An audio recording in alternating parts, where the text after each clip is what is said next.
देखते हैं पीआर यादव से कार्डियोवास्कुलर डिसऑर्डर कंप्लीट देखते हैं। उसमें देखते हैं पहला डिसीज मायोकार्डियल इन्फ्राक्शन, जिसको क्या बोलते हैं एमआई। क्या होता है ये? हार्ट अटैक को ही बोलते हैं एमआई। ठीक, ये क्या होता है? इसमें हो जाता है necrosis of myocardial muscle. Necrosis हो जाता है myocardial muscle due to sudden occlusion of coronary artery. क्या है सडन? क्या होता है? अक्लूजन हो जाता है कोरोनरी आर्टरी का, जिसके कारण result into stopping of oxygen and blood flow more than 5 minute. उसी को बोलते हैं मायोकार्डियल इन्फ्राक्शन। फिर से देखते हैं नेक्रोसिस हो जाता है मायोकार्डियल मसल में due to sudden occlusion of coronary artery result into stopping of oxygen and blood flow more than 5 minute. उसी को बोलते हैं मायोकार्डियल इन्फ्राक्शन या हार्ट अटैक। देखते हैं नेक्स्ट, नेक्रोसिस जो होता है वो develop into scar tissue after 2 to 3 month. क्या होता है? मतलब नेक्रोसिस बनने के बाद क्या हो जाता है? स्कार डेवलप हो जाता है 2 से 3 महीने के बाद। बीच परमानेंटली चेंजेज हो जाता है size shape of the ventricles. क्या है? साइज एंड शेप होता है वो वेंट्रिकल्स का, जो परमानेंटली चेंजेज हो जाता है। ठीक है, तो याद रखना है स्कार जो बनता है वो 2 से 3 महीने बाद ये स्कार बन जाता है। अब देखते हैं नेक्स्ट, एमआई जो होता है MI is a leading cause of death. ये होता है लीडिंग, एमआई जो होता है मायोकार्डियल इन्फेक्शन जो होता है वो leading cause of death world wise हो जाता है। ठीक है, याद रखना है एमआई जो है वो लीडिंग कॉज ऑफ डेथ है वर्ल्ड वाइज। अब देखते हैं मोस्ट कॉमन साइट जो होता है फॉर एमआई के लिए वो anterior wall of left ventricle होता है, जिसको क्या बोलते हैं? लाडा। ठीक है, क्या है? लेड ऑब्स्ट्रक्शन बोलते हैं। ठीक है, क्या होता है? क्या? Anterior wall of the left ventricle. Most common site of MI जो होता है वो क्या होता है? Anterior wall of left ventricle होता है। Anterior wall of left ventricle जो होता है वो क्या होता है? ये मोस्ट कॉमन साइट होता है किसका? एमआई का। तो याद रखना है मोस्ट कॉमन जो साइट होता है एमआई का anterior wall of left ventricle होता है। अब देखते हैं next, insufficient supply of oxygen. अगर इनसफिशियंट सप्लाई होगा ऑक्सीजन का तो कॉज ये क्या कर सकता है? Acidosis, and acidosis also cause क्या है? कंडक्शन सिस्टम है वो फेलियर करा सकता है। याद रखना है अगर ऑक्सीजन का इनसफिशियंट सप्लाई होगा तो ये एसिडोसिस कॉज कर देगा, और एसिडोसिस जो है ये ऑल्सो कॉज कर सकता है कंडक्शन सिस्टम को फेल कर सकता है। अब देखते हैं next, heart muscle can remain alive in result in resting person. याद रखना है हार्ट मसल है can remain alive in resting person में if it is receive 10 to 50% of normal blood supply. If अगर रिसीव कर रहा है 10 से 15% of the normal blood supply. तो अब देखते हैं रिस्क फैक्टर क्या होता है। रिस्क फैक्टर देखते हैं, एथरो क्या होता है? या एथेरोस्क्लेरोसिस। क्या होता है? एथेरोस्क्लेरोसिस ये क्या होता है? ये थिकनिंग, क्या है? Thickening and loss of elasticity of wall of artery due to deposition of calcium and cholesterol की वजह से। याद रखना है जो कि मोस्ट कॉमन जो होता है रिस्क फैक्टर होता है। और क्या हो सकता है? सीएडी है, कोरोनरी आर्टरी डिसीज है, स्मोकिंग कर रहा है, हाइपरटेंशन है, ओबेसिटी है, सेडेंट्री लाइफ स्टाइल है, स्ट्रेस है, इनके इंक्रीज कोलेस्ट्रॉल लेवल है जिसको हाइपरलिपिडीमिया बोलते हैं। तो याद रखना है मोस्ट कॉमन जो होता है रिस्क फैक्टर क्या होता है, एथेरोस्क्लेरोसिस होता है। अब देखते हैं साइन एंड सिम्टम क्या होता है। क्लासिकल सिम्टम देखते हैं। कार्डिनल सिम्टम ऑफ एमआई होता है is severe persistent क्रूसिंग substernal pain होता है। याद रखना है एमआई में क्या है, कार्डिनल सिम्टम ऑफ एमआई है severe persistent and crushing substernal pain होता है। और pain is not relieved by nitroglycerin and rest. ठीक है, it only relieved by opioid. याद रखना है पेन जो होता है वो रिलीव नहीं होता है नाइट्रोग्लिसरीन और रेस्ट करने से। ये रिलीव होगा ओनली ऑपोइड देने से, जो कि मॉर्फिन देते हैं। पेन है वो may be radiate to neck, jaw and left shoulder and arm तक जा सकता है। पेन जो है वो रेडिएट होगा कहाँ, neck, jaw, left shoulder and arm पे। अब और उसके बाद क्या है, शॉक लाइक सिम्टम भी देखने को मिलेगा। शॉक लाइक सिम्टम में सिस्टोलिक बीपी जो है वो लेस देन 80 mm ऑफ एजी हो जाएगा, जिसमें वीक पल्स हो जाएगा, कूल एंड कामी स्किन हो जाएगा, साइनोसिस देखने को मिलेगा, लेथार्जी है, डाइफोरेसिस, एक्सेसिव कोल्ड स्वेटिंग देखने को मिलेगा, ओलिगोयूरिया हो जाएगा, यूरिन आउटपुट है वो less than 30 ml per hour या 400 ml पर डे से कम हो जाएगा। ठीक है, तो याद रखना है शॉक लाइक सिम्टम भी देखने को मिलता है, जिसमें बीपी है वो सिस्टोलिक बीपी है, स्पेशली क्या है वो लेस देन 80 mm ऑफ एजी हो जाएगा, वीक पल्स हो जाएगा, कोल्ड एंड कामी स्किन हो जाएगा, और साइनोसिस है, लेथार्जी, डाइफोरेसिस, एक्सेसिव कोल्ड स्वेटिंग होगा, ओलिगोयूरिया होगा तो less then 30 ml per hour हो जाएगा, और 400 ml पर डे। फीवर भी देखने को मिल सकता है due to inflammation and myocardial tissue destruction के वजह से। तो फीवर भी हो सकता है due to inflammation and myocardial tissue destruction के वजह से। अब देखते हैं, डिस्कम्फर्ट हो जाएगा, शॉर्टनेस ऑफ ब्रीथ हो जाएगा, डिजीनेस है, अल्टर्ड हो जाएगा mental status, dysrhythmia, any disturbance in normal rhythmic beating beating of the heart and feeling of fear and anxiety भी रहेगा। तो क्या है, डिस्कम्फर्ट हो जाएगा, शॉर्टनेस ऑफ ब्रीथ हो जाएगा, सांस लेने में दिक्कत, डिजीनेस हो जाएगा, अल्टर्ड हो जाएगा मेंटल स्टेटस, डिसएर्दमिया देखने को मिलेगा। ये एनी डिस्टर्बेंस हो जाता है normal rhythmic beating of the heart and feeling of fear और एंजाइटी भी रहेगा। अब देखते हैं डायग्नोसिस करेंगे एमआई का, तो increase blood level of cardiac indicator marker.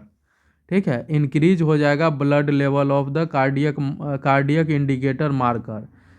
It release by damage हो जाएगा कार्डियक मसल। दे आर, अब देखते हैं, पहला देखते हैं सीरम क्रिएटिनिन फॉस्फोकाइनेज।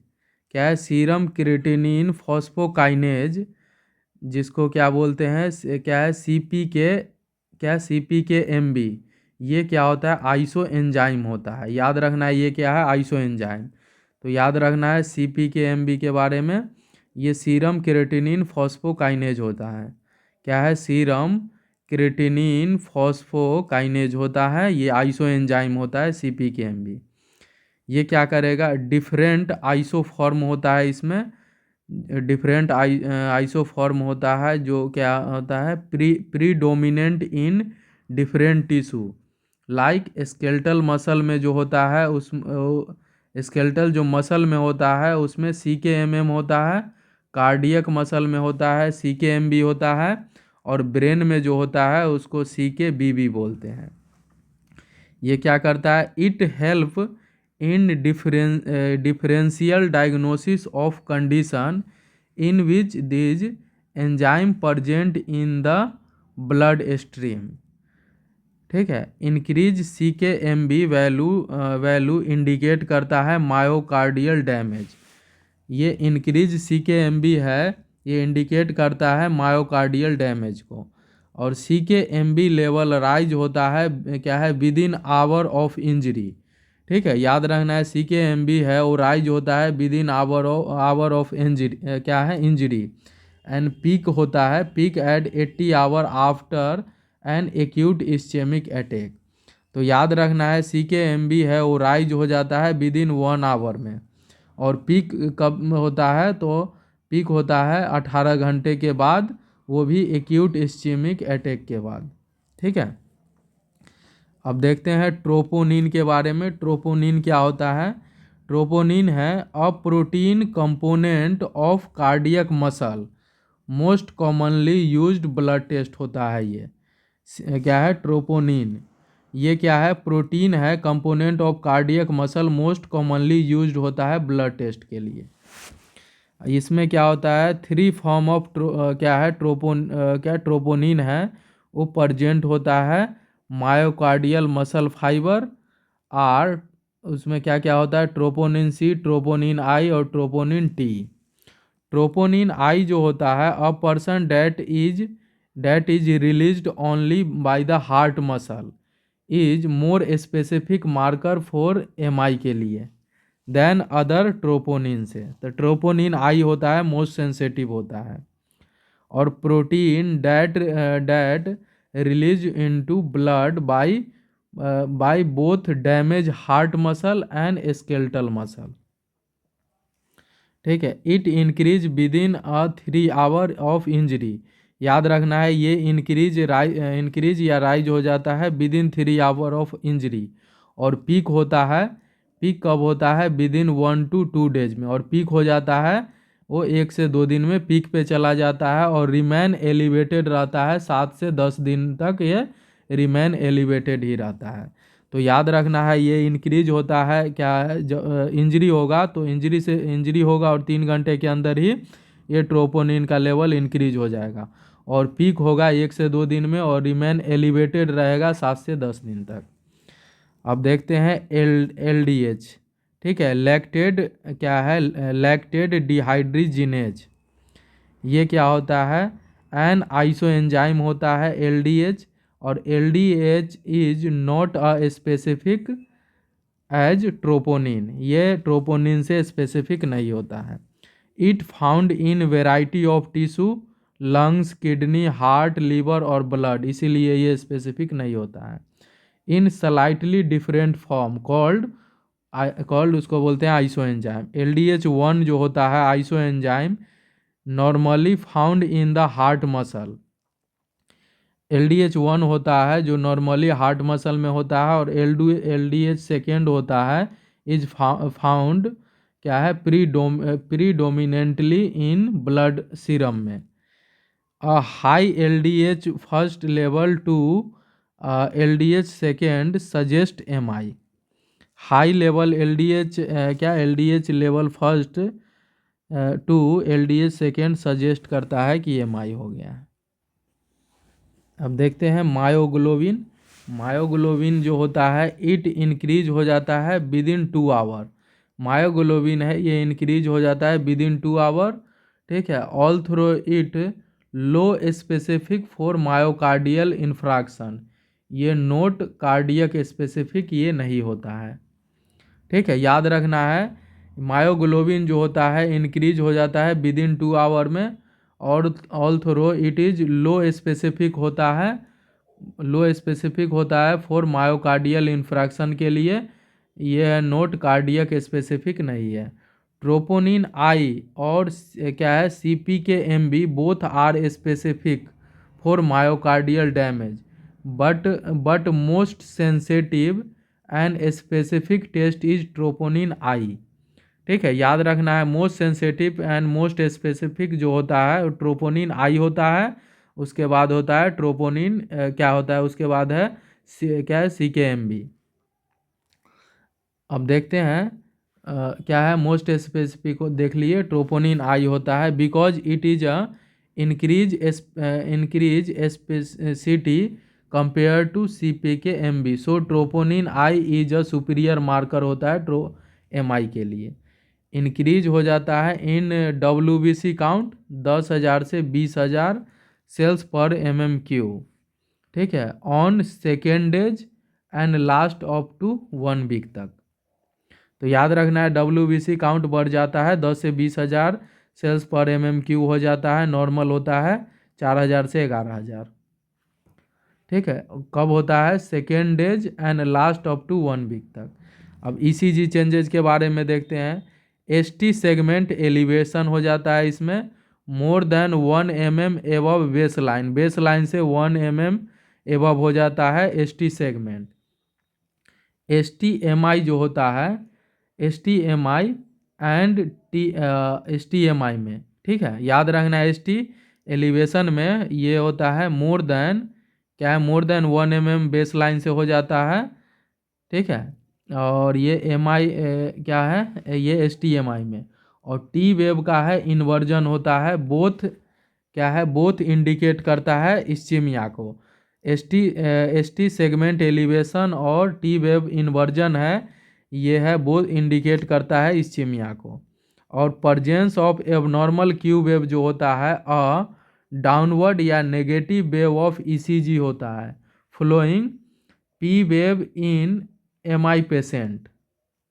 ठीक है, याद रखना है presence of abnormal Q wave है और डाउनवर्ड या negative wave of ECG flowing P wave in MI patient, it indicate infarction and usually remain permanently.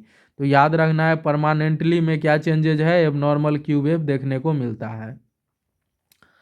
तो ECG में अपने को याद रखना है ST सेगमेंट का एलिवेशन होता है, बेस लाइन से 1 mm हो जाता है, और T वेव का इन्वर्जन होता है, ये दोनों इंडिकेट करता है कि इस्चीमिया हो गया है। और एबनॉर्मल क्यू वेव है, ये परमानेंटली ये देखने को मिलता है। अब देखते हैं कोरोनरी एंजियोग्राफी। कोरोनरी एंजियोग्राफी क्या है? ये विजुअलाइजेशन करता है कोरोनरी आर्टरी को by using x ray to determine any pathological obstruction to blood flow to the heart muscle. ठीक है, ये विजुअलाइज करता है कोरोनरी आर्टरी को, ठीक है, बाय यूजिंग एक्सरे, एक्सरे के द्वारा, और डिटरमाइन करता है pathological obstruction to blood flow to the heart muscle. अब देखते हैं ट्रेडमिल टेस्ट, जिसको स्ट्रेस टेस्ट बोलते हैं या एक्सरसाइज टॉलरेंस टेस्ट भी बोलते हैं। ट्रेडमिल टेस्ट किस में करते हैं? तो MI में करते हैं। उसका दूसरा नाम स्ट्रेस टेस्ट या एक्सरसाइज टॉलरेंस टेस्ट भी बोलते हैं।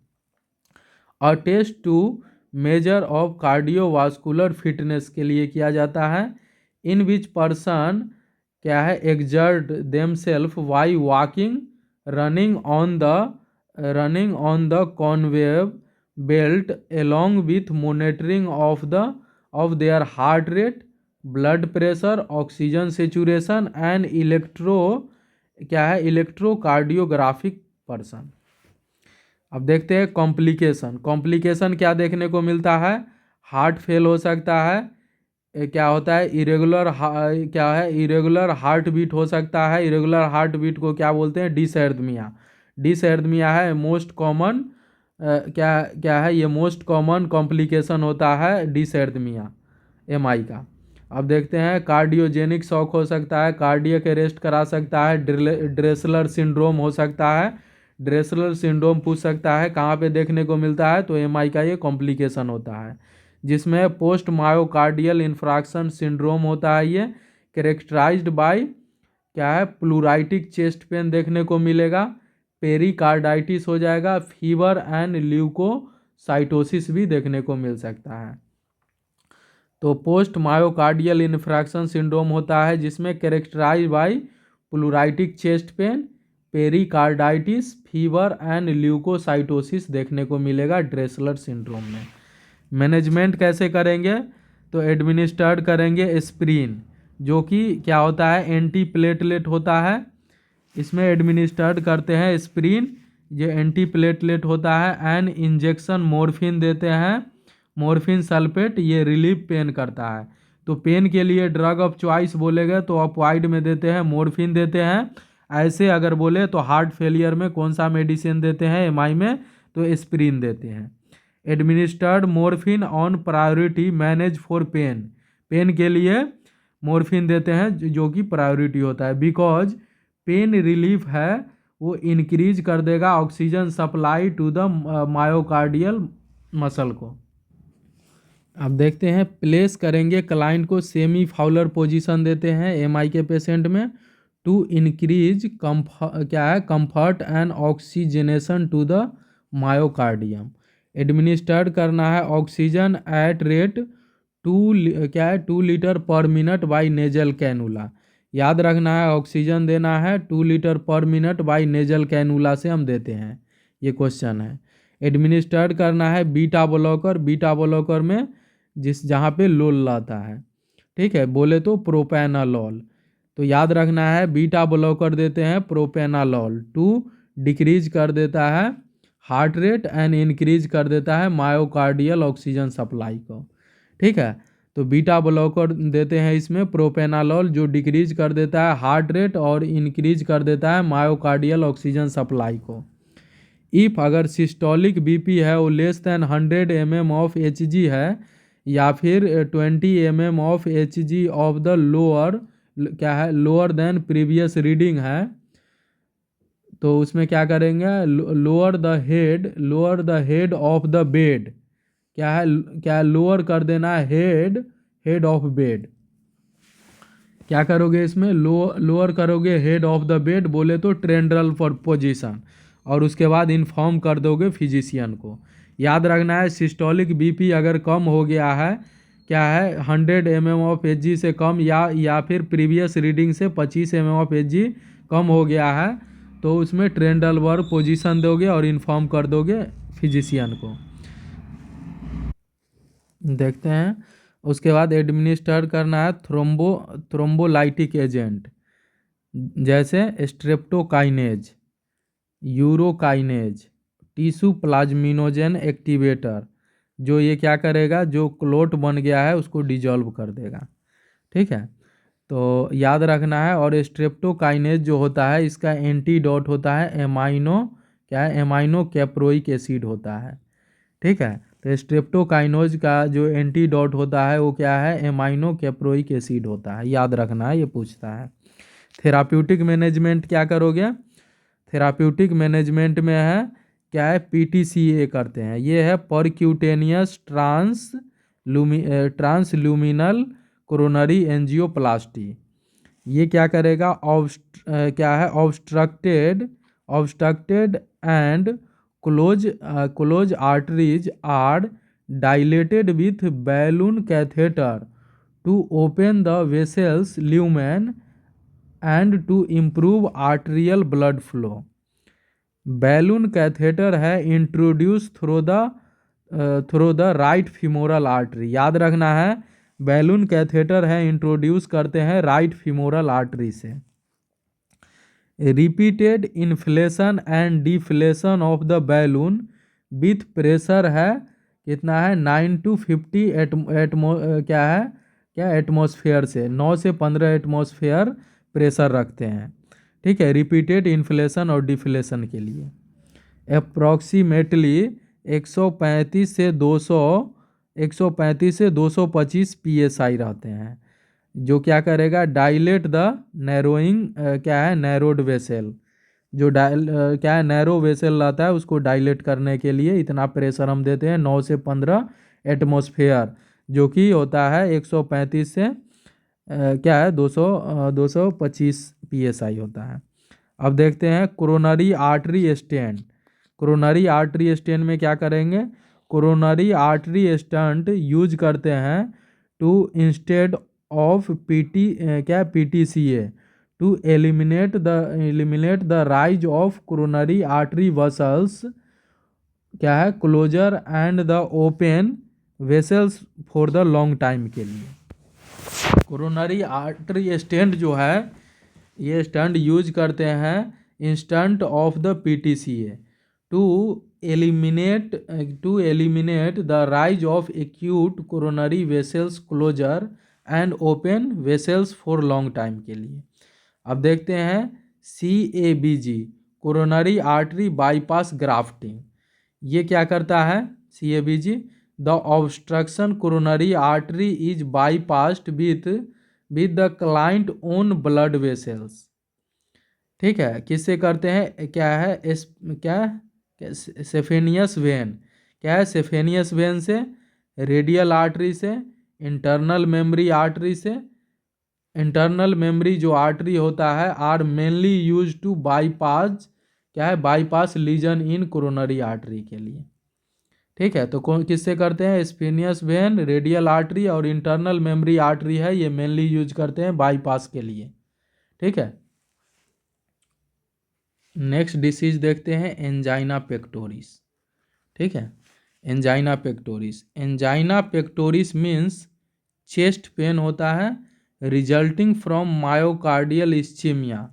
ठीक है, लेक ऑफ ब्लड सप्लाई के कारण। याद रखना, एंजाइना पेक्टोरिस होता है मीन्स चेस्ट पेन होता है रिजल्टिंग फ्रॉम मायोकार्डियल इस्चीमिया, जिसमें है ब्लड सप्लाई की कमी के कारण होता है। Angina is caused by imbalance हो जाता है बिटवीन ऑक्सीजन सप्लाई और डिमांड बाय मायोकार्डियल मसल में। एंजाइना मतलब इम्बैलेंस हो जाता है बिटवीन ऑक्सीजन सप्लाई और डिमांड बाय कहाँ पे, मायोकार्डियल मसल में।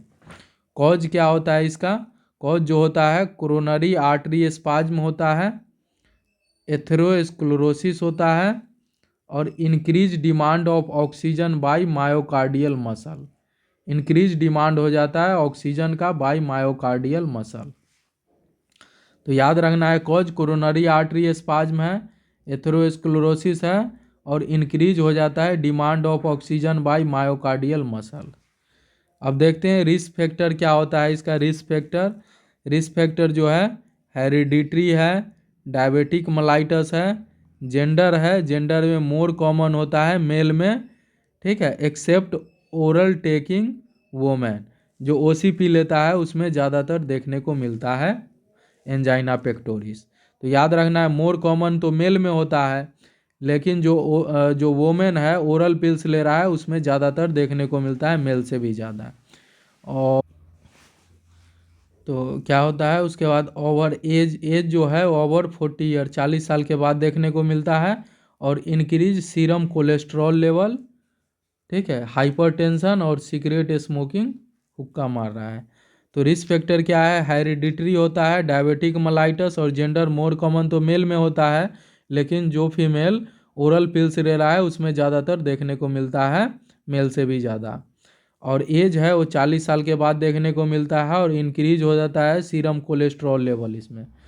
तो ये भी रिस्क फैक्टर होता है। हाइपरटेंशन है और सिगरेट स्मोकिंग कर रहा है। तो अब देखते हैं टाइप, देखते हैं according to pattern of angina. तो पहला देखते हैं स्टेबल एंजाइना, जिसको क्लासिकल एंजाइना बोलते हैं। स्टेबल एंजाइना को क्लासिकल एंजाइना बोलते हैं, जो कि कॉमन फॉर्म होता है। इसको क्या है, ऑल्सो नोन है, जिसको एक्जर्शनल एंजाइना या एंजाइना ऑफ, क्या है, एंजाइना ऑफ इफर्ट भी बोलते हैं, इफर्ट। ठीक है, इसको स्टेबल एंजाइना होता है वो क्लासिकल एंजाइना होता है जो कि कॉमन फॉर्म होता है। और स्टेबल एंजाइना का दूसरा नाम है एक्जर्शनल एंजाइना। ठीक है, या फिर एंजाइना ऑफ एफर्ट। क्या है, it occur during tolerance exercise या इमोशनल स्ट्रेस के दौरान ये हो सकता है। और इसमें पेन रिलीफ हो जाएगा रेस्ट और नाइट्रोग्लिसरीन देने के बाद। अब देखते हैं अनस्टेबल एंजाइना, जिसको प्री इन्फ्रैक्शन एंजाइना बोलते हैं। इसमें है एंजाइना पेन होता है अकर रेस्ट के टाइम पेन होता है अनस्टेबल एंजाइना, जिसको प्री इन्फ्रैक्शन एंजाइना बोलते हैं। और पेन है सिविरिटी हो जाएगा इंक्रीज हो जाएगा विथ ड्यूरेशन एंड पेन है सिविरिटी देखने की, severity increase with the duration on pain से। और नॉट रिलीव बाय नाइट्रोग्लिसरीन, और रेस्ट से भी ये रिलीव नहीं होगा। ये क्या होता है,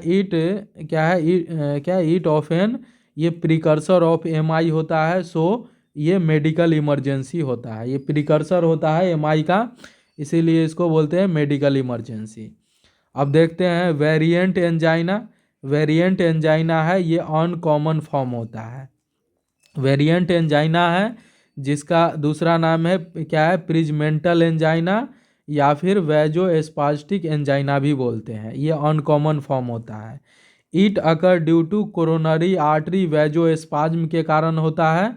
तो याद रखना है, it occur due to coronary artery vasospasm के कारण होता है, और may occur at rest, rest के टाइम हो सकता है ये, during same time in a day specially morning में। याद रखना है, वेरिएंट एंजाइना अनकॉमन फॉर्म होता है जिसका नाम क्या है, प्रिजमेंटल या वैजोस्पास्टिक एंजाइना बोलते हैं।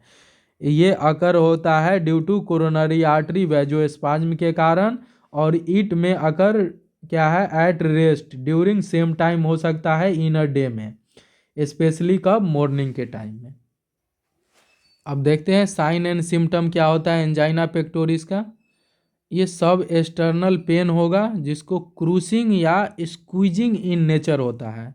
याद रखना है, सब एक्सटर्नल पेन होगा, सब एक्सटर्नल पेन ऑफ क्रूसिंग या स्क्वीजिंग नेचर का रहेगा।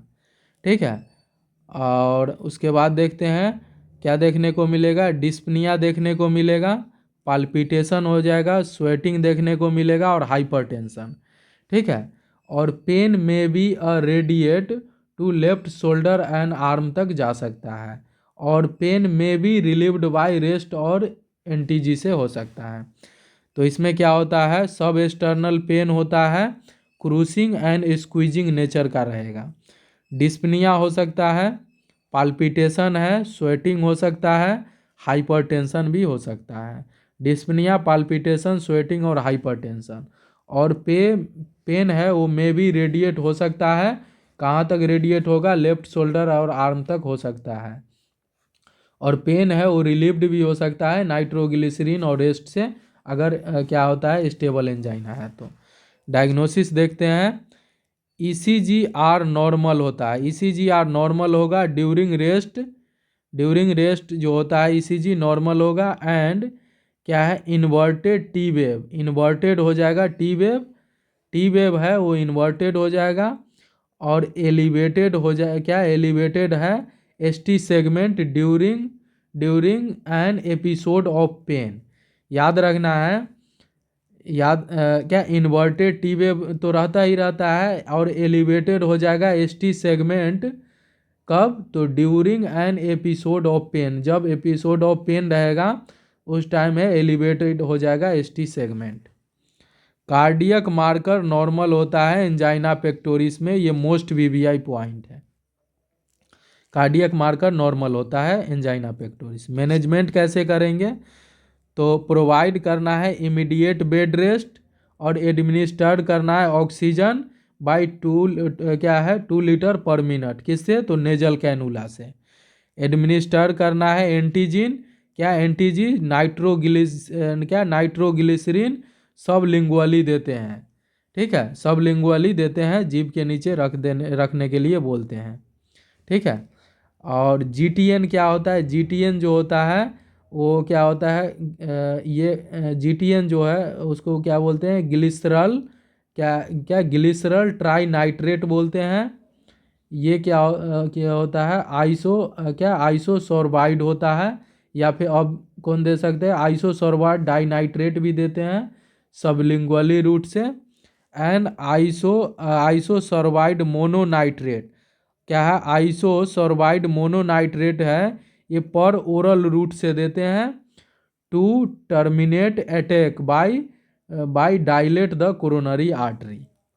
एडमिनिस्टर्ड करने हैं aspirin and beta blocker drug like propranolol, क्या है उस प्रोपेनालॉल, क्या है, मेटोप्रोपोलोल और atenolol, to slow heart rate and decrease blood pressure. ये स्लो कर देता है हार्ट रेट, बीटा ब्लॉकर, और ब्लड प्रेशर को भी कम कर देता है बीटा ब्लॉकर।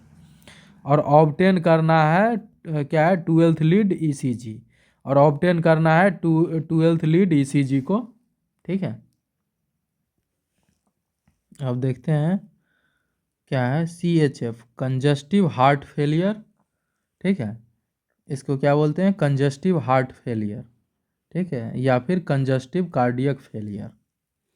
इसमें क्या होता है, इनएबिलिटी ऑफ द, क्या है, inability of the heart to pump, जिसमें inability to heart to pump adequate blood to meet the metabolic need of body at the rest and during exercise. याद रखना है, इसमें क्या है, inability of heart to pump adequate blood to meet the metabolic need of the body at rest and during exercise। Cardiac output है वो decrease हो जाता है and all body tissue not supply adequately. Cardiac output है वो decrease हो जाता है and all body tissue and not supply adequately, या फिर एडिक्वेटली सप्लाई नहीं हो। तो याद रखना है, कार्डियक आउटपुट कम हो जाता है या फिर जहाँ पे जितना जाना चाहिए था वहाँ पे नहीं पहुँच पाता है। कॉज क्या होता है, कॉज में याद रखना है, मोस्ट कॉमन कॉज जो होता है इस्चेमिक हार्ट डिसीज होता है 62%। याद रखना है, मोस्ट कॉमन कॉज जो होता है इस्चेमिक हार्ट डिसीज होता है 62%। सेकेंड मोस्ट होता है क्या, सिगरेट स्मोकिंग 16%। और थर्ड मोस्ट जो होता है हाइपरटेंशन होता है 10%। ठीक है, उसके बाद क्या होता है, ओबेसिटी होता है 8%। उसके बाद होता है डायबिटिक होता है 3% और वाल्वुलर हार्ट डिसीज होता है 2%। तो याद रखना है, मोस्ट कॉमन कॉज जो होता है हार्ट फेलियर का वो क्या होता है, congestive heart failure, ischaemic heart disease होता है 62%। दूसरा है सिगरेट स्मोकिंग होता है 16%। और थर्ड मोस्ट कॉमन होता है क्या है, हाइपरटेंशन। उसके बाद होता है ओबेसिटी होता है, फिर डायबिटिक होता है, फिर वाल्वुलर हार्ट डिसीज होता है। लिस्ट कॉमन होगा वाल्वुलर हार्ट डिसीज। क्लासिफिकेशन देखते हैं, based on failure of ventricle and heart failure are two type. Left ventricular failure देखते हैं, failure of the heart to maintain left ventricle output. ये failure हो जाता है of the heart to maintain left ventricle output. Left ventricular failure है वो cause होता है पल्मोनरी कंजेशन। इसमें है पल्मोनरी कंजेशन देखने को मिलेगा लेफ्ट वेंट्रिकुलर में। So sine first evident on the pulmonary system में देखने को मिलेगा। लेफ्ट वेंट्रिकल फेलियर होता है, उसमें लेफ्ट वेंट्रिकल में क्या है, मेंटेन नहीं हो पाता है कार्डियक आउटपुट, तो जिसके कारण क्या है देखने को मिलेगा फेलियर। जिसके कारण क्या है, लेफ्ट वेंट्रिकुलर फेलियर होगा तो कॉज होगा पल्मोनरी कंजेशन के कारण। सो इसीलिए फर्स्ट साइन आता है पल्मोनरी साइन, जिसमें क्या आता है साइन, क्या है क्या productive cough with frothy sputum आता है। प्रोडक्टिव कफ होता है विथ फ्रोथी स्पूटम। क्या ऑर्थोपनिया देखने को मिलेगा, जिसमें शॉर्टनेस ऑफ ब्रीथ हो जाएगा, जिसको डिस्पनिया बोलते हैं। विच अकर वेन लाइंग फ्लैट, कब देखने को मिलेगा, विच अकर वेन जब लाइंग फ्लैट रहेगा तो। ठीक है, और परजेंस हो जाएगा, परजेंस ऑफ क्रेकल ऑन ऑस्कल्टेशन। ठीक है, याद रखना है, परजेंस ऑफ क्रेकल ऑन जब स्केल्टेशन करेगा तो। ठीक है, पल्स है वो अल्टर्ड हो जाएगा। ठीक है, regular alteration of weak and strong pulse देखने को मिलेगा। पल्स अल्टर्ड हो जाएगा, जिसमें रेगुलर अल्ट्रेशन ऑफ वीक या स्ट्रॉन्ग पल्सेस देखने को मिलेगा एंड वीक पल्स, स्पेशली जो है वीक पल्स देखने को मिलेगा। कार्डियक इस्चीमिया देखने को मिलेगा। क्या है सिम्टम में, कार्डियक इस्चीमिया।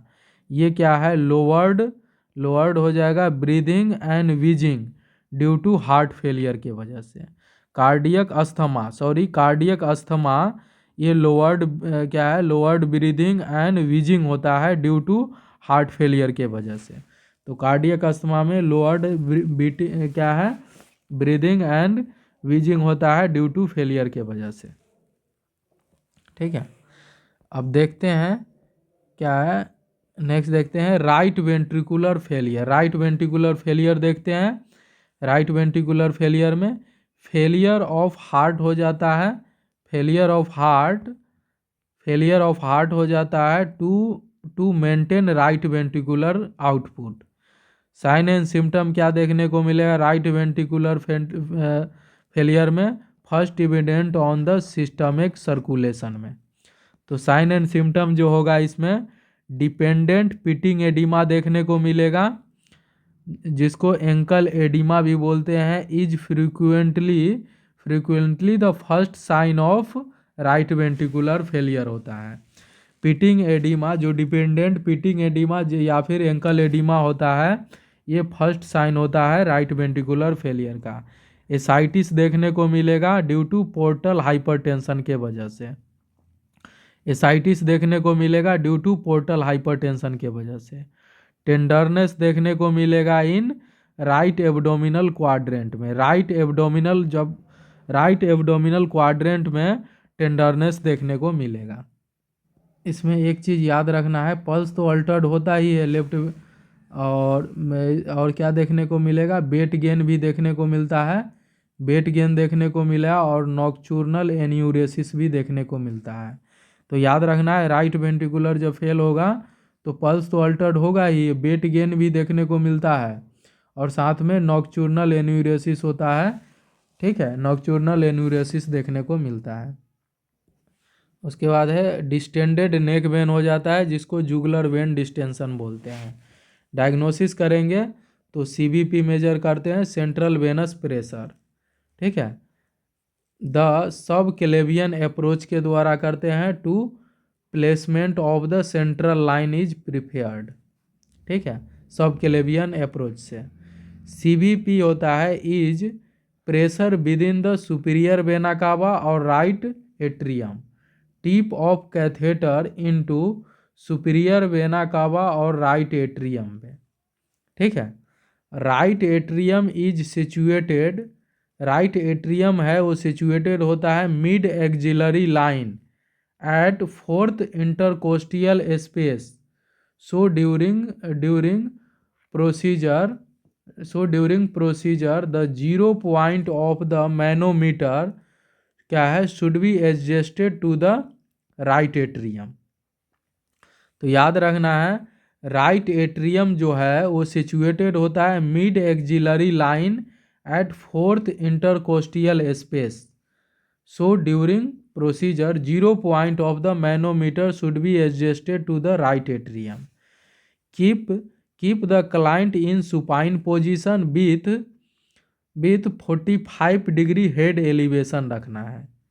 ठीक है, सुपाइन पोजीशन में 45 डिग्री हेड एलिवेशन रखेंगे। नॉर्मल वैल्यू जो होता है सीवीपी है, सेंट्रल वेनस प्रेशर है, कितना होता है 3 to 8 mm ऑफ एच होता है। नॉर्मल वैल्यू है सीवीपी का 3 to 8 mm of H. CVP है, CVP is increase in right sided heart failure and hypervolaemia में। सीवीपी कहाँ पे इंक्रीज होता है, जब राइट वेंट्रिकुलर का फेलियर रहता है या हाइपर वोलेमिया के कंडीशन में। ठीक है, क्या होता है, हाइपर वोलेमिया के कंडीशन में और राइट वेंट्रिकुलर फेल होगा तो सीवीपी इंक्रीज मिलता है, और डिक्रीज सीवीपी कहाँ पे मिलता है, जब हाइपोवोलेमिया के कंडीशन रहता है तो सीवीपी डिक्रीज देखने को मिलता है।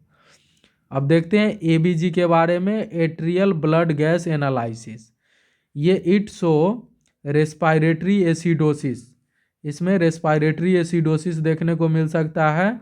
ब्लड पीएच 7.35 से कम हो सकता है, and partial pressure of carbon dioxide है more than 45 mm of H हो सकता है। तो रेस्पायरेटरी एसिडोसिस देखने को मिल सकता है इसमें, जिसमें ब्लड पीएच 7.35 से कम हो जाता है, और partial pressure of carbon dioxide है more than 45 mm of H हो सकता है। ठीक है, रेस्पायरेटरी एसिडोसिस देखना है। अब देखते हैं इकोकार्डियोग्राफी। इकोकार्डियोग्राफी में क्या करोगे, इकोकार्डियोग्राफी है ये नॉन इन्वेसिव डायग्नोस्टिक मेथड होता है that uses ultrasound to visualise cardiac structure के लिए को देखने के लिए।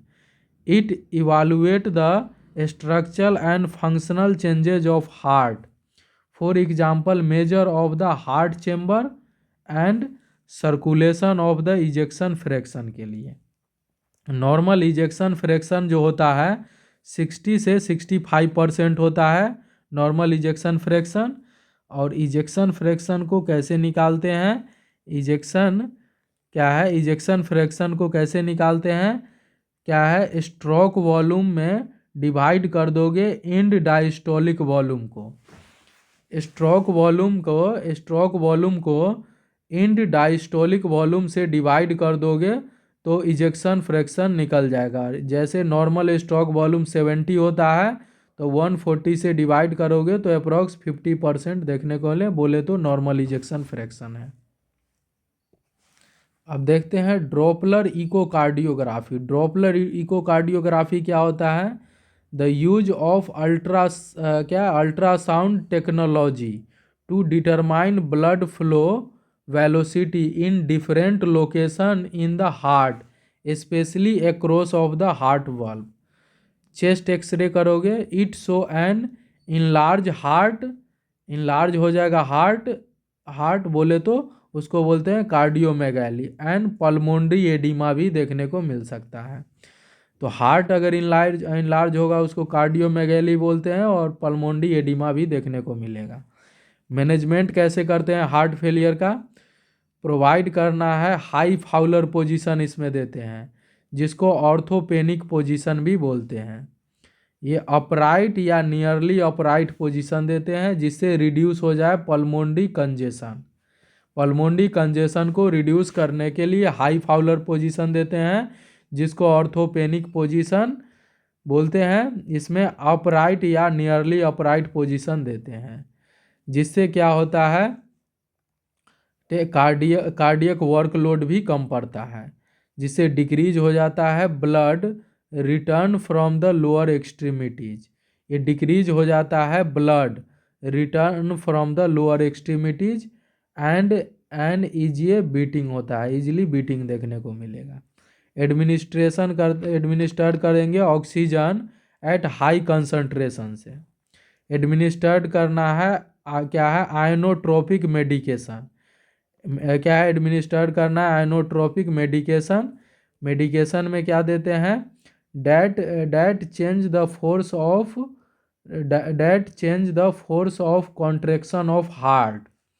जो क्या करेगा inotropic medication, force of contraction of the heart change कर देगा। एग्जाम्पल में हम क्या देते हैं, डोपामाइन, डोबूटामाइन, क्या है उसके क्या है डिजॉक्सिन, और क्या एम्ब्रियोनॉन, ठीक है, क्या है एमाइरोनॉन। तो डोपामिन, डोबूटामाइन और क्या है डिजॉक्सिन और क्या है एमाइरोनॉन। एनालाइज करते हैं एबीजी एनालाइज करेंगे रिजल्ट फॉर इलेक्ट्रोलाइट इम्बैलेंस के बारे में, स्पेशली पोटेशियम, बिकॉज यह हाइपोकलेमिया करा देता है, कैन कॉज डिजिटलिस टॉक्सिसिटी। जब डिजिटलिस टॉक्सिसिटी होगा तो हाइपोकलेमिया करा देता है, ठीक है। इसीलिए हम पोटेशियम को क्या है, पोटेशियम पे ज़्यादा ध्यान देते हैं। रेस्ट्रिक्ट करना है fluid intake to reduce overload of heart. तो याद रखना है ओवरलोड को कम करने के लिए फ्लूइड को रिस्ट्रिक्ट कर देते हैं। एडमिनिस्टर करते हैं डिजिटलिस, क्या है डिजिटलिस क्या ग्लाइकोसाइड लाइक डिजॉक्सिन, जो मोस्ट कॉमन प्रिफेयर्ड करते हैं टू इंक्रीज कार्डियक आउटपुट, जो इंक्रीज कर देता है कार्डियक आउटपुट और डिक्रीज कर देता है हार्ट रेट को, स्पेशली क्या है ब्रेडिकार्डिया को कम कर देता है, ठीक है। तो याद रखना है never give digoxin if heart rate below 60 beats per minute. अगर 60 बीट पर मिनट हो जाएगा तो कब हम डिजॉक्सिन नहीं देते हैं, क्योंकि ये हार्ट रेट को कम कर देता है डिजॉक्सिन, इसीलिए हम नहीं देते हैं, ठीक है। Adverse effect of digoxin include anorexia, nausea और वोमिटिंग। याद रखना है मोस्ट कॉमन जो देखने को मिलेगा एडवर्स इफेक्ट वो एनोरेक्सिया देखने को मिलता है। अगर ये नहीं रहेगा तो जीआई सिस्टम का कोई भी, ठीक है। उसके बाद है एट्रियो वेंट्रिकुलर हार्ट ब्लॉक कर सकता है, कन्फ्यूजन करा सकता है, डिजीनेस है, न्यूरोलॉजिकल डिप्रेशन करा सकता है और डिक्रीज कर सकता है heart rate by slowing conduction के द्वारा। तो ये कंप्लीट हो गया हार्ट फेलियर। हम देखते हैं शॉक। शॉक क्या होता है, ये क्लिनिकल सिंड्रोम है mark bye inadequate perfusion and oxygenation of cell, tissue, organ, usually as a result of severe markedly lowered blood pressure हो जाता है। ठीक है, अब देखते हैं the shock syndrome is life threatening medical emergency होता है एंड रिक्वायर्ड वेरी क्रूशियल क्या है very careful therapy and monitoring करना चाहिए। टाइप देखते हैं शॉक का based on cause of shock. Cardiogenic shock देखते हैं पहला, जिसमें क्या होता है failure of heart to pump an adequate supply of blood and oxygen to the body tissue.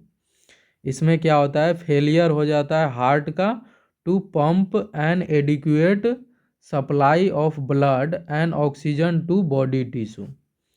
Most common cause of cardiogenic shock जो होता है ये एक्यूट मायोकार्डियल इन्फ्राक्शन होता है, एक्यूट मायोकार्डियल इन्फ्राक्शन। अब देखते हैं नेक्स्ट एनाफाइलेक्टिक शॉक क्या होता है। एनाफाइलेक्टिक शॉक जो होता है रैपिडली डेवलप होता है, rapidly develop and systematic anaphylaxis that produce life threatening acute airway obstruction and vascular collapse within minute after exposure to an antigen। Anaphylactic shock जो होता है एनाफाइलेक्टिक शॉक है वो डेवलप होता है systematic anaphylaxis that produce life threatening acute airway obstruction and vascular collapse within a minute after exposure to antigen। ठीक है, और इसमें क्या होता है most common cause is type 1 allergic and hyper sensitivity reaction. Most common cause होता है type one allergic या हाइपर सेंसिटिविटी रिएक्शन के कारण। और मोस्ट कॉमन एजेंट जो होता है बी होता है मधुमक्खी, वी एंड वास्प। ठीक है, ये क्या है विनोम्स, वास्प विनोम। ठीक है, drug like penicillin and radiographic contrast media भी होता है। मोस्ट कॉमन एजेंट होता है बी ग्रास विनोम, ड्रग होता है penicillin and radiographic contrast media. अब देखते हैं हाइपोवोलेमिक शॉक क्या होता है। Shock occurring when there is an insufficient amount of fluid in circulatory system. Most common cause are excessive bleeding, diarrhoea, vomiting, fluid loss from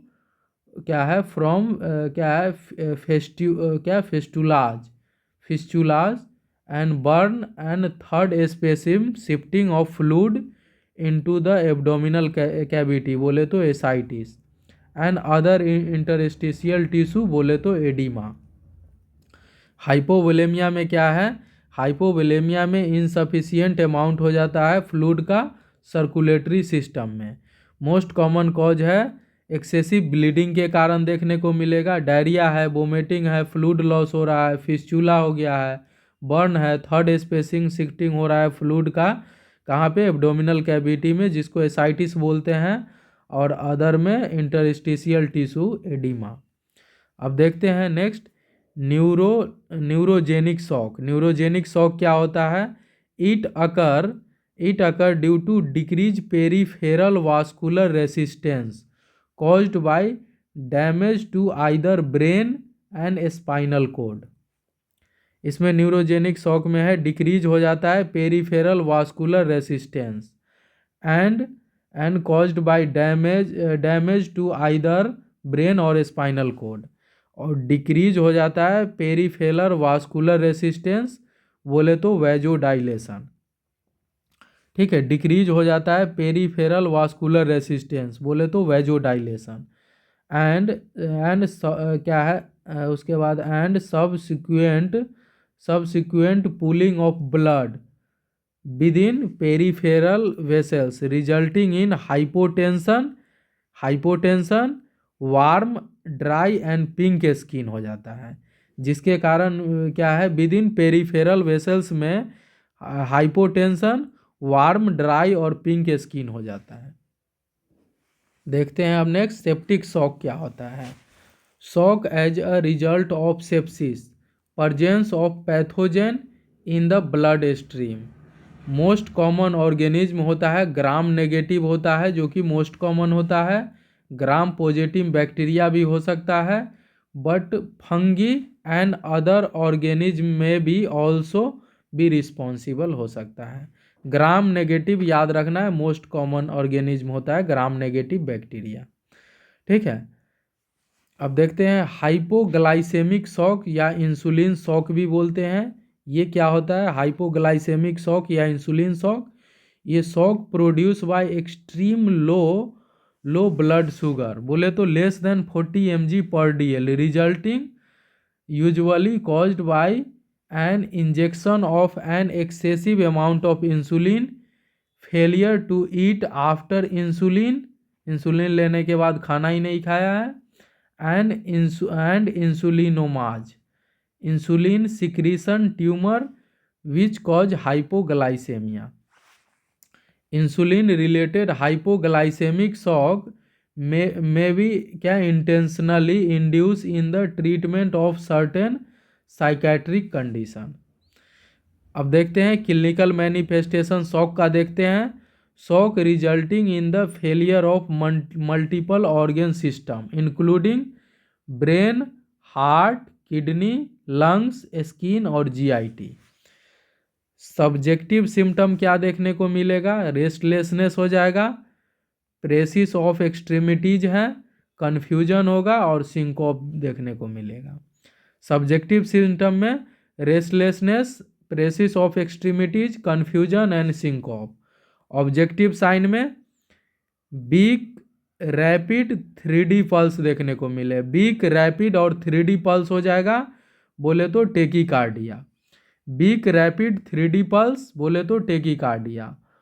क्या है उसके, सॉलो and rapid respiration हो जाएगा, सॉलो रैपिड रेस्पिरेशन हो जाएगा जिसको टेकिपनिया बोलते हैं। डाइफोरेसिस देखने को मिलेगा, कोल्ड एंड कामी स्किन हो जाएगा एंड साइनोटिक चेंजेस देखने को मिलेगा।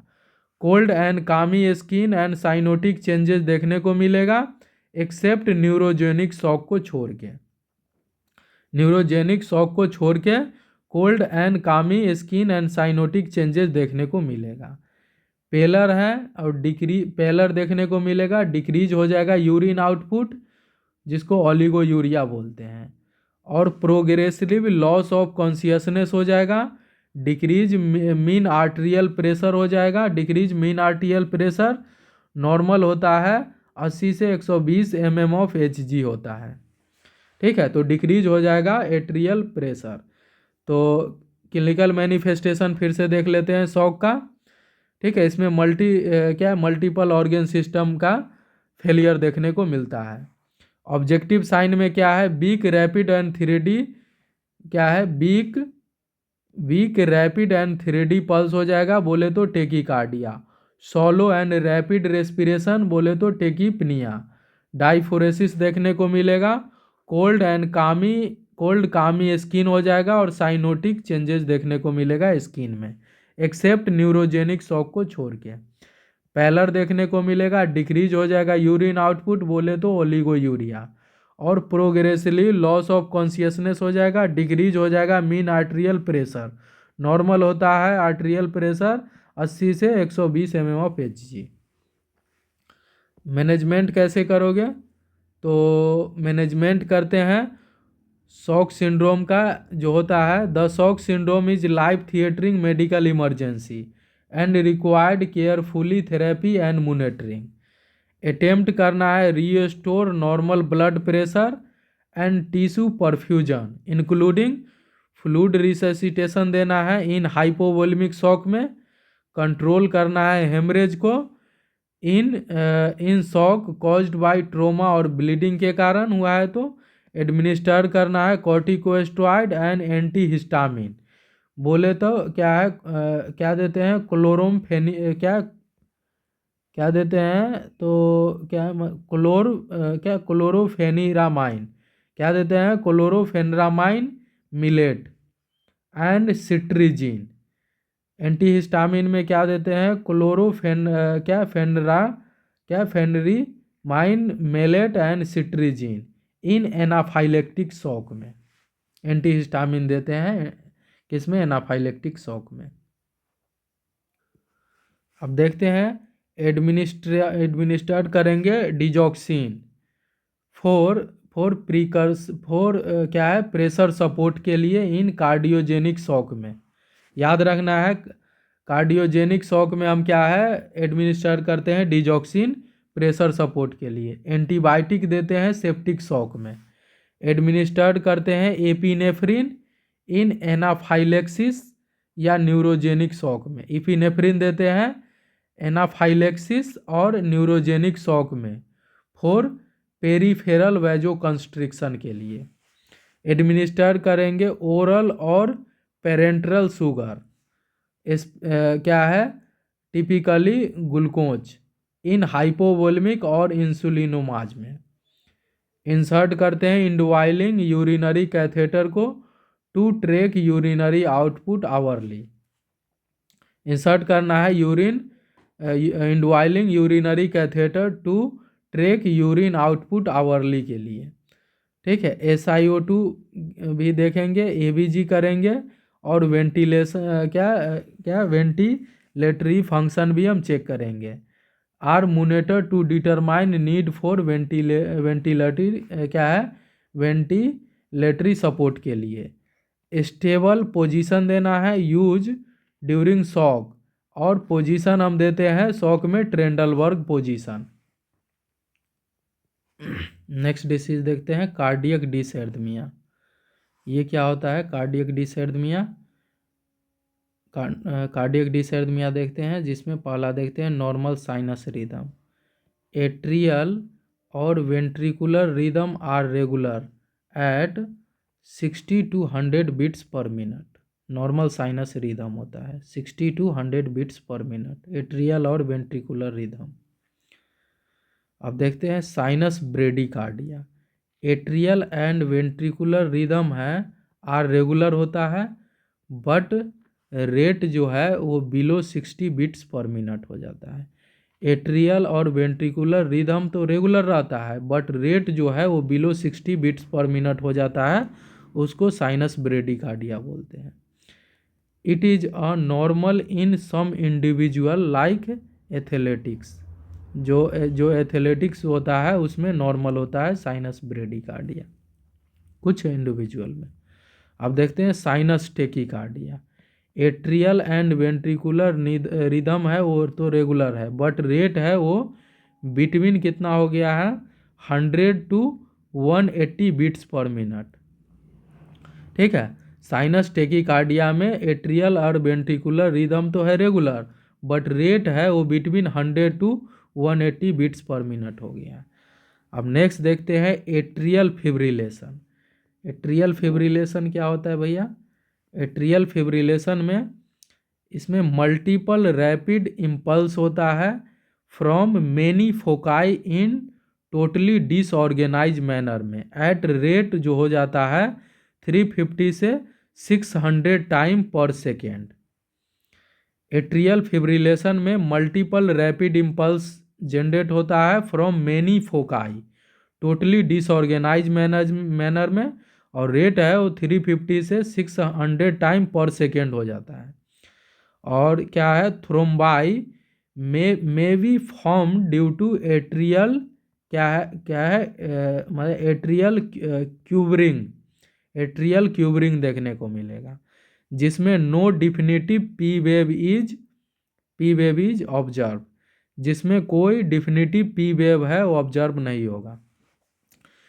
तो याद रखना है इसको अच्छे से। एट्रियल फिब्रिलेशन है, मल्टीपल रैपिड इम्पल्स देखने को मिलेगा फ्रॉम मेनी फोकाई से, जो कि डिसऑर्गेनाइज मैनर में रहेगा, और कितना रेट हो जाता है 350 से 600 टाइम पर second.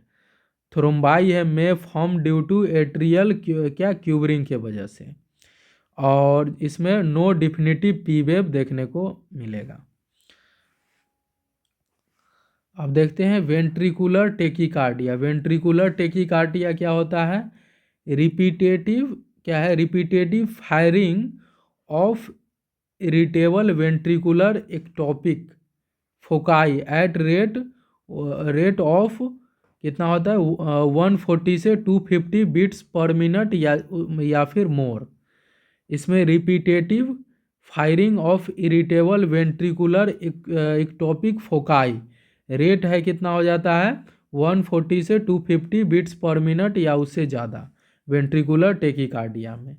It can cause cardiac arrest. It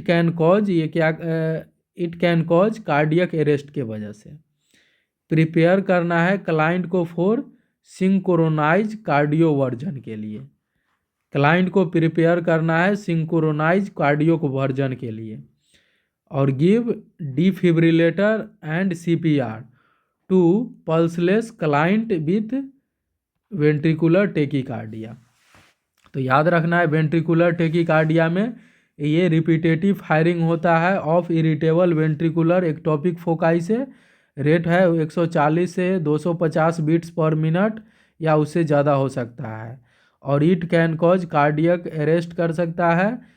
prepare करना है इसमें सिंक्रोनाइज कार्डियोवर्जन के लिए, जिसमें हम डिफिब्रिलेटर और सीपीआर देते हैं टू क्लाइंट, जिसमें पल्सलेस क्लाइंट रहेगा विथ वेंट्रिकुलर टेकीकार्डिया। अब देखते हैं ventricular fibrillation. Impulse from many irritable फोकाइल in the ventricles fire in totally disorganize manner में। Ventricles in the quivering state so there is no cardiac output. इसमें cardiac output नहीं देखने को मिलता है, याद रखना है, स्पेशली वेंट्रिकुलर फिब्रिलेशन में। It is a very fatal, ये वेरी फैटल होता है if note corrected with in 3 to 5 minute. अगर ये 3 to 5 मिनट में करेक्ट नहीं है तो ये वेरी फैटल हो सकता है, डेथ भी हो सकता है। Client will be unconscious with no pulse, BP, respiration और heart sound. Client will be unconscious with no pulse, BP, respiration और हार्ट साउंड। ठीक है, अच्छे से याद रखना है। मैनेजमेंट करते हैं, कैसे करेंगे मैनेजमेंट वेंट्रिकुलर फिब्रिलेशन का? तो इसमें give CPR till availability of क्या है? डिफिब्रिलेटर। सीपीआर हम देते रहेंगे जब तक डिफिब्रिलेटर तक हम पहुंच न जाए। देखते हैं डिफिब्रिलेट the client with 120 to 200 joule. 120 to 200 joule बोले तो बाईफेजिक डिफिब्रिलेटर। 120 से 200 जूल बोले तो बाईफेजिक डिफिब्रिलेटर, और 360 जूल जो होता है वो मोनोफेजिक डिफिब्रिलेटर होता है। Then give continuing CPR for 2 minute and again reassess the cardiac rhythm of the client. If rhythm not corrected again defibrillated the client with क्या है? Same energy. For guideline to give CPR refer to fundamental of nursing में check करो। Management कैसे करते हैं cardiac dysrhythmia को? तो cardiac dysrhythmia can be corrected by following technique से करेक्ट करते हैं। पहला देखते हैं वेगल मैनुअर से। ये क्या होता है वेगल मैनुअर है any physical action that increase parasympathetic tone and decrease conduction of electrical impulse of heart। Vagal impulse क्या है? ये फिजिकल एक्शन है डैट इंक्रीज पैरासिम्पैथेटिक टोन और decrease conduction of electrical impulse of heart. It is used as first line intervention in management of supraventricular tachycardia. ये use करते हैं first line intervention in the management of supraventricular tachycardia में। It is example of include bearing down या क्या है straining and massaging the carotid sinus, coughing and gagging. और वॉल्सेल्वा manoeuvre क्या होता है भैया? Valsalva manoeuvre an attempt to force क्या है क्या attempt to forcefully exhale with the क्या है glottis, nose, mouth and mouth closed. Valsalva manoeuvre है अटेम्प्ट टू फोर्स एक्जेल करना है विद क्या glottis, nose and mouth close रखना है। क्या है वॉल्सेल्वा मैनुअर है कॉज इंक्रीज कर सकता है इंट्राथोरेसिक प्रेशर को। ये वॉल्सेल्वा मैनर है ये कॉज कर सकता है इंक्रीज इंट्राथोरेसिक प्रेशर को, एंड स्लो कर सकता है पल्स को, और decrease return of blood to the heart and increase venous pressure. और डिक्रीज कर सकता है decrease return of blood to heart and increase venous pressure. It helpful in converting supraventricular tachycardia to the normal sinus rhythm.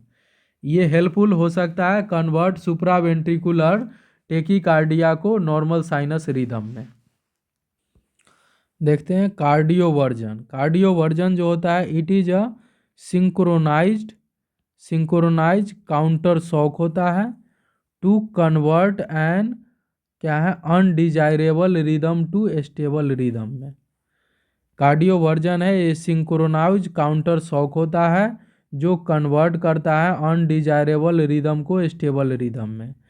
It use lower level of energy than defibrillator. इसमें क्या है energy defibrillator से कम लगता है।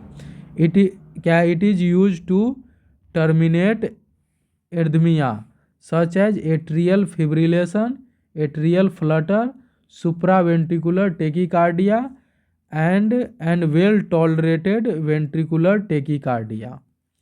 अब देखते हैं डिफिब्रिलेटर। ये है ए सिंक्रोनाइज काउंटर शॉक होता है which is use to terminate pulseless ventricular tachycardia और पल्सलेस वेंट्रिकुलर फिब्रिलेशन को टर्मिनेट करता है।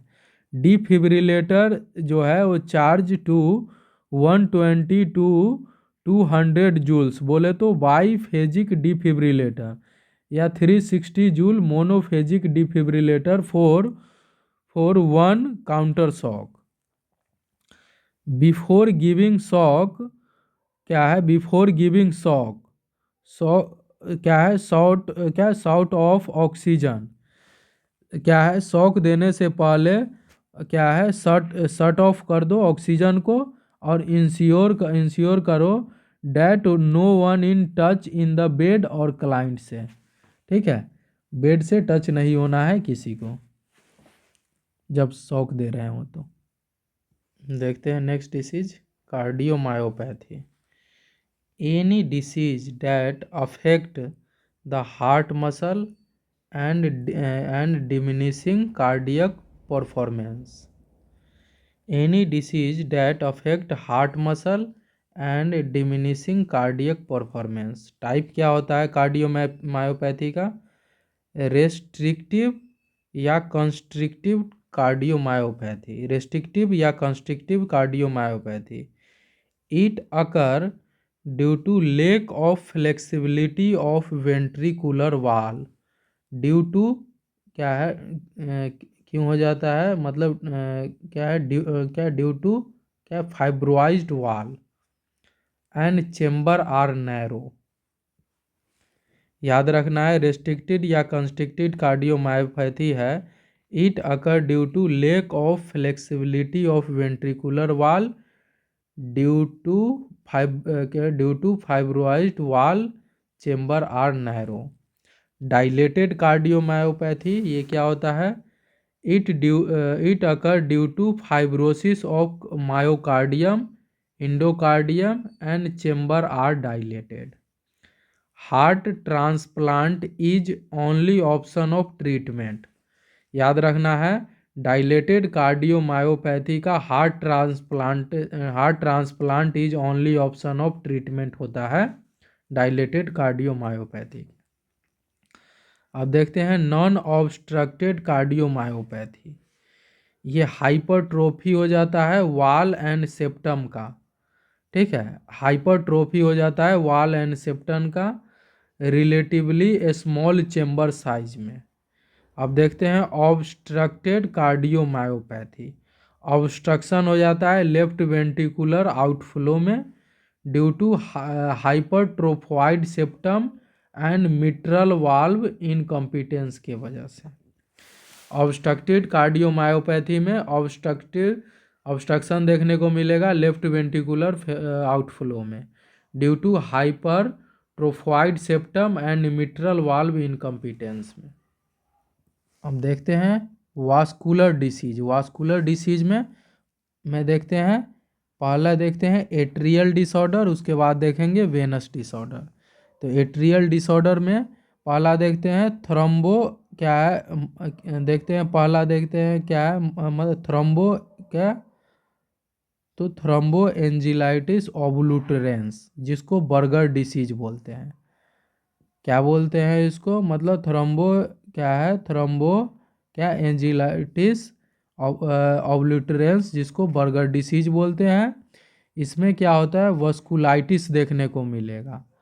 ऑक्लूसिव डिसीज होता है ये of small and medium size of vein and artery में in the extremities of young adult.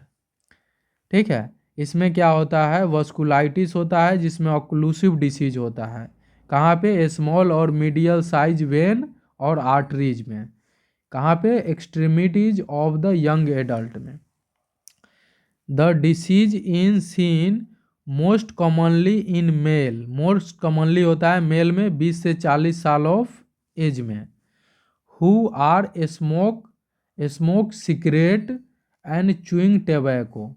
याद रखना है, जो सिगरेट स्मोक करता है, सिगरेट एंड च्यूइंग टोबैको। इसमें इंटरमिटेंट क्लाउडिकेशन होता है, इस्चेमिक पेन होता है डिजिट में। याद रखना है, इस्चेमिक पेन होता है डिजिट में, डिमिनिश्ड हो जाता है पल्स क्या है, डिस्टल एक्सट्रीमिटीज में। कूल एंड नमनेस देखने को मिलेगा, कूल एंड नमनेस हो जाएगा एक्सट्रीमिटीज। अल्सरेशन देखने को मिलेगा और moist gangrene are common complication देखने को मिलेगा। अल्सरेशन है और मॉइस्ट क्या है, गैंग्रीन होता है, मॉइस्ट गैंग्रीन, ये मोस्ट कॉमन कॉम्प्लिकेशन देखने को मिलेगा। तो इंटरमीडिएट क्लाउडिकेशन है, इस्चेमिक पेन होगा डिजिट में और डिमिनिश्ड हो जाएगा पल्स इन डिस्टल एक्सट्रीमिटीज में, एंड कूल एंड नमनेस देखने को मिलेगा।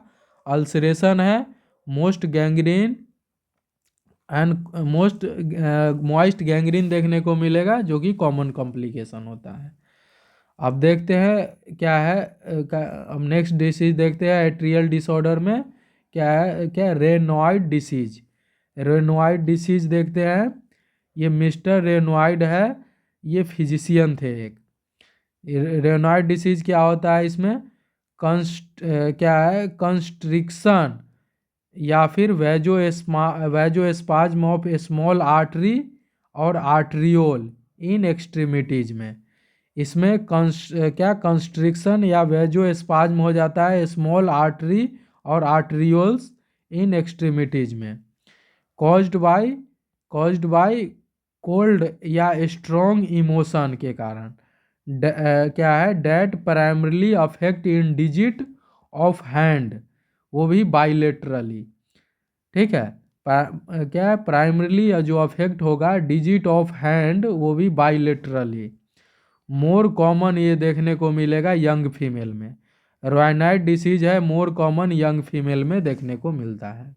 अब देखते हैं नेक्स्ट, एट्रियल खत्म है, वेनस डिसीज डिसऑर्डर देखते हैं, जिसमें पहला देखते हैं क्या है, थ्रोम्बोफ्लेबाइटिस।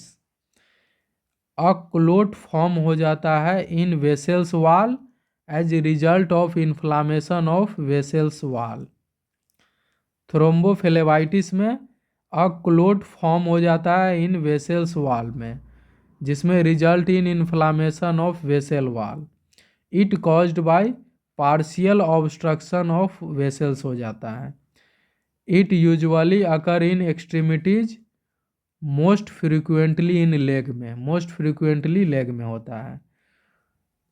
पोस्टपार्टम वोमेन में एट हाई रिस्क होता है due to increase blood clotting factor के कारण, इंक्रीज ब्लड क्लोटिंग फैक्टर के कारण। क्लिनिकल मैनिफेस्टेशन क्या होता है थ्रोम्बोफ्लेबाइटिस का? सुपरफिशियल थ्रोम्बोफ्लेबाइटिस में पाल्पेबल हार्ड थ्रोम्बस हो जाता है, टेंडरनेस देखने को मिलेगा एंड पेन हो जाएगा इन अफेक्टेड एक्सट्रीमिटीज में। Warm and pink red, warm क्या है? Warm and pink red colour का ओवर अफेक्टेड एरिया। तो सुपरफिशियल थ्रोम्बोफ्लेबाइटिस में पाल्पेबल हार्ड थ्रोम्बस हो जाएगा, टेंडरनेस देखने को मिलेगा, पेन है वो एक्सट्रीमिटीज में देखने को मिलेगा, warm and pink red colour का ओवर अफेक्टेड एरिया देखने को मिलेगा। अब देखते हैं क्या है फीमोरल थ्रोम्बोफ्लेबाइटिस।